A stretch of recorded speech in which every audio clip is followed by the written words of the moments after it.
Well, bless my heart. I see so many people suddenly talking about Call of Duty Ghosts in the big 2026. We've had so many Black Ops games, Modern Warfare games, weird spin-off singular titles that have yet to get a sequel, but Ghosts still remains one of the most controversial Call of Duty games of all time. If you want my opinion, because I'm not here to regurgitate the opinions we've had spread around the internet for over a decade, my opinion is that Call of Duty Ghosts needed a little bit more oomph in the attitude department, a little bit more color, a little bit more flair, a little bit more pop to it. I think it needed a little bit more in the streak department. Its lethal streaks were boring to use and not very satisfying to earn, which is already just, in any Call of Duty multiplayer, a pretty big death blow. And I think it also needed a mastery camo. Other than that, the multiplayer gameplay on offer is fine. If you liked CoD 4, Modern Warfare 2, World at War, Black Ops 1, Black Ops 2, Modern Warfare 3, if you liked classic CoD, CoD Ghosts was not far from classic CoD. And one of my favorite things about talking about Ghosts is that when you bring it up, people talk about how people played it, not what the game actually was, and that ties into exactly what people are missing about it today. Why people that were, 13 years old in 2013 are now, in their 20s going, what the hell happened to Call of Duty? Why do I care about Ghosts? Why am I nostalgic for this CoD game nobody liked? Well, I'm here to tell you. People could camp with M27 IAR LMGs with thermal sights and suppressors using incognito and off the grid and IEDs to camp in corners all game while wearing permanent ghillie suits. Pretty bad game, right? Well, I think one of the reasons games like Call of Duty Ghosts are getting talked about more in general is that it let you do that. You might think that's a net negative, but it's not. It's actually not. Did it hurt my gameplay experience? Yes. Did it hurt my gameplay experience in 2013 and just the other day when I live streamed it for my audience? Yes. It became a meme to camp in Ghosts, so everybody camped in Ghosts. We went from very cookie-cutter 3-lane map design in Black Ops 2 to much more Black Ops 1 MW2 sized complicated maps with Call of Duty Ghosts, and it was a jarring change. We hadn't had something as competitive and as clean-cut as Black Ops 2 before, so Ghosts felt like a regression in terms of pacing. But it wasn't in terms of sandbox. From making your class with the really intricate perk system and free attachments on any gun you select, to the variety in the maps and how you could play them, you could just have so many different experiences throughout a full play session of CoD Ghosts. Whether you wanted to be anti-streak or camping little rat person, or you wanted to have a full speed stealth class hybrid, whatever you wanted to do, it was your oyster. As the first Call of Duty game to give us integrated attachments like integrated suppressors and armor-piercing rounds, even taking one more thing away for you to have to worry about if you were dedicating your class to anti-streak or stealth or whatever it might be. You see, I was really confused as to why so many people disliked CoD Ghosts back in the day, but then you talk to them about it now and they talk about how the class system was confusing and then it all kind of connects. I was put off by Ghosts for its first 2 or 3 weeks after launch, and then one day I sat down and realized that I had a full RPG style role selector with these perks, and that really just changed the game. So I know what it's like to play Call of Duty Ghosts, be sort of confused and frustrated and put off by the pacing for, almost a month. But, then eventually I got good at it, started playing game battles, started getting really good at it, and it's still a game that the muscle memory is just there for me. I have some love-hates with this game, but, this many years after its release, I'm only really fixated on the loves. But this is not why Ghost is being talked about. Ghost isn't being talked about because of class options or playstyle options, though that is a big part of it. Ghost is being talked about, as far as I can figure, it's because it's alive. Ghost is a living game compared to many of the CoD games that came before it and came after it, including the latest 2 entries from Treyarch. Call of Duty Ghosts was not trying to rival Battlefield 4 with its destruction systems, with its ability to breach open walls, knock over gas stations, create bridges out of falling logs. They were not trying to copy Battlefield. That would look completely different. If the guys at Infinity Ward wanted to copy Battlefield, they would do that later in 2019. It's a whole different video. No, they took something that you take for granted as a Call of Duty player, an annual Call of Duty player, and added so much to it. They turned the maps into what can only be described as a sort of Fisher-Price play castle. You ever have one of these? A Playmobil castle, Fisher-Price castle, a Lego castle, with trapdoors and secret passageways and cool areas to hide treasure. Play features is what they're called in toys, and that's what Call of Duty Ghosts is filled with. It's filled with play features and mechanics that you can interact with. Sometimes it's kinda silly, like a gate that could have just been open from the beginning of the match, but it requires you to either knife it or shoot it to open. Is that a big difference? No. Same as the ladders. There are ladders in COD Ghosts that you can shoot to drop them down. Is that necessary? No. But there's also opening and closing mechanical doors that change up the flow of the game and are very loud and easy to hear, so you want to avoid them. I know, doors, right? But there's also doors to secret passageways that go under certain parts of the map. There are windows that you might not even know are lines of sight, but if you knife them, they open.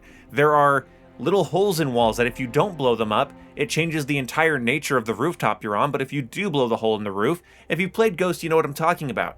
Knocking over gas stations or knifing open certain windows and keeping certain things closed or, keeping certain things open was just a big part of this game. Things were moving. There's a whole map that has a conveyor belt where tanks are being built on the conveyor belt, and you can use the conveyor belt as cover as it moves up the map.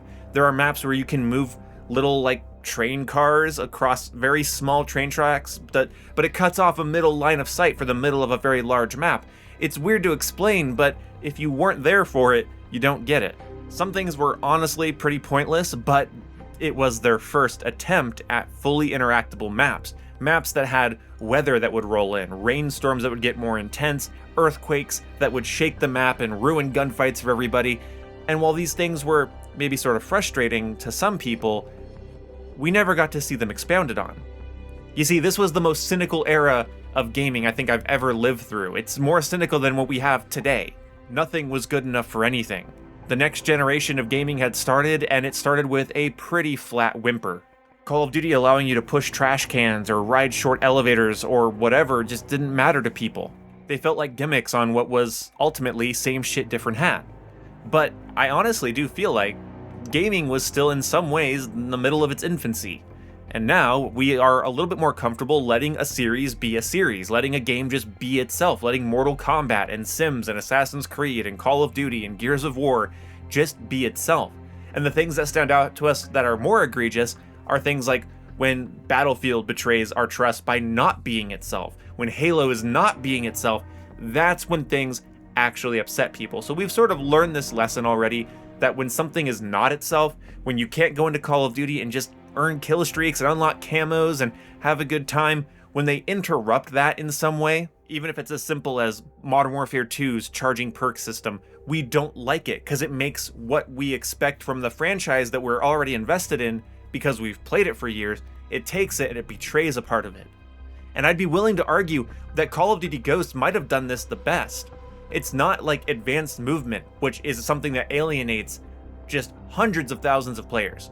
So many people left after Advanced Warfare and did not come back until COD World War II or Modern Warfare Remastered. We have so many people not playing Black Ops 6 or Black Ops 7 because of the Omni movement and the sliding and the wall jumping. It puts a lot of people off. And you know what? I'm not going to get into that. It's okay that puts them off. Call of Duty Ghosts, instead of giving you exosuits or wall running or anything like that, or operators with specialist abilities or specialists with specialist abilities. I said operators because I was thinking of Rainbow Six. I almost said heroes because I was thinking of Overwatch. Either way, Ghost wasn't a hero shooter or a movement shooter. Ghost was classic Call of Duty turned into an interactive playset.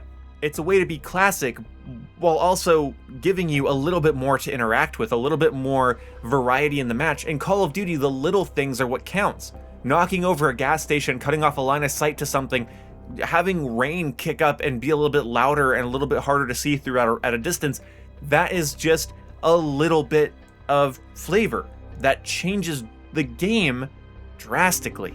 With Call of Duty, it's the little things, and if you don't believe me, why did everybody freak the fuck out about doors and mounting and tack sprinting in Modern Warfare 2019 and forward? Those are the epitome of little changes, and yet they are some of the most controversial things about the series now, and good God, I couldn't tell you how much I care less. Because I saw when Call of Duty was actually trying to add interactivity to their game, and I think the only other game we saw this in was Advanced Warfare, and then later with Vanguard, honestly, with its map destruction being a little bit different every match. Every few matches, you'd see certain things not destroyed, not blown out, and it would change the flow of certain buildings, rooms, and lines of sight. But this wasn't praised. It's not praised when Call of Duty takes its established formula and gives you increased interactivity and detail. That's not praised. That's not, frankly, given a fuck about. In fact, it's made fun of. Like, well, in Battlefield I can knock down a skyscraper. Yeah, but if you could knock down a skyscraper in Call of Duty, I mean, I'd love to see it be implemented, but no. Like, that's not what Call of Duty's all about. That's not the gameplay loop of Call of Duty. And, you know, I'd like to think, and this isn't true, and it makes me sad to say this, I'd like to think that we have grown out of just looking at other games and going, well, this game could be that game. You know, Assassin's Creed could just be Witcher, and CoD could just be Battlefield. That completely different feature set and experience from that franchise could just be this franchise, you know, that'd be fine, right?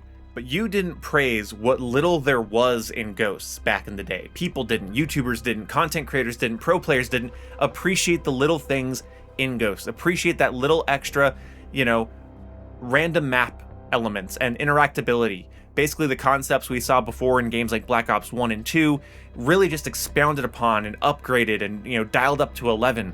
These games felt alive, whether it's a minecart or a trolley going around the map, something you can just knock over, or the whole map shaking every once in a while and pissing you off. It's alive. It's the Call of Duty Rudy Tooty point and shooty experience, but more so than Black Ops 6, more so than Sledgehammer's wonderful Modern Warfare 3, more so than Black Ops 7, it's alive. Even with only 340 players online at any given moment anymore these days, it's more alive than Black Ops 7. I like Black Ops 7, but Black Ops 7 is Call of Duty with the crust cut off. Call of Duty Ghosts was the start of that detail, that extra texture, that extra flavor, that I think Infinity Ward has sort of resented the community about hating ever since. I would argue the saddest thing about this statement is that we already told them no. We already told them we don't care about detail, about that little extra bit of love, about that little extra bit of flavor. We told with our wallets, with our playtime, with our YouTube essays and reviews and online criticisms and viral tweets that we don't really care if they give us more. Just give us guns and maps and score streaks, please, and we'll just take it from there. But it's never enough. We keep getting bored. We keep getting burnt out. No matter how many maps get added, we keep getting burnt out. Like something's missing, like a level of interactability. Play features are missing. So instead of wonderful Playmobil castles with trapdoors and launching rockets, we have one of those castles that you would buy at Petco or PetSmart, where you put them in an aquarium and it just sort of sits there and you look at it. We play around aquarium castles now. There's no interactability. They just sit there and they look nice. And we have only ourselves to blame. We bitched and whined and complained, and worse than that, ridiculed, made fun of a studio for, I don't know, creating large, interesting maps with opening and closing garage doors. You know what? There's something to be said for creativity, and Infinity Ward had it, and we laughed them off the stage. People are looking back towards Ghosts because it's alive. That's my point. I keep rambling. If you still stay through the video for the whole 15 minutes, thank you so much. You're a sweetheart. I adore you, but that's my end point. People are talking about Ghosts because when you look back on Ghosts in your mind, it's alive. Tons of problems, not a balanced game, but it was alive. It took risks. It was interesting. Can we say the same for the last 5 years of CoD? Let me know down below in the comment section, and I will see you guys in the next video. Goodbye.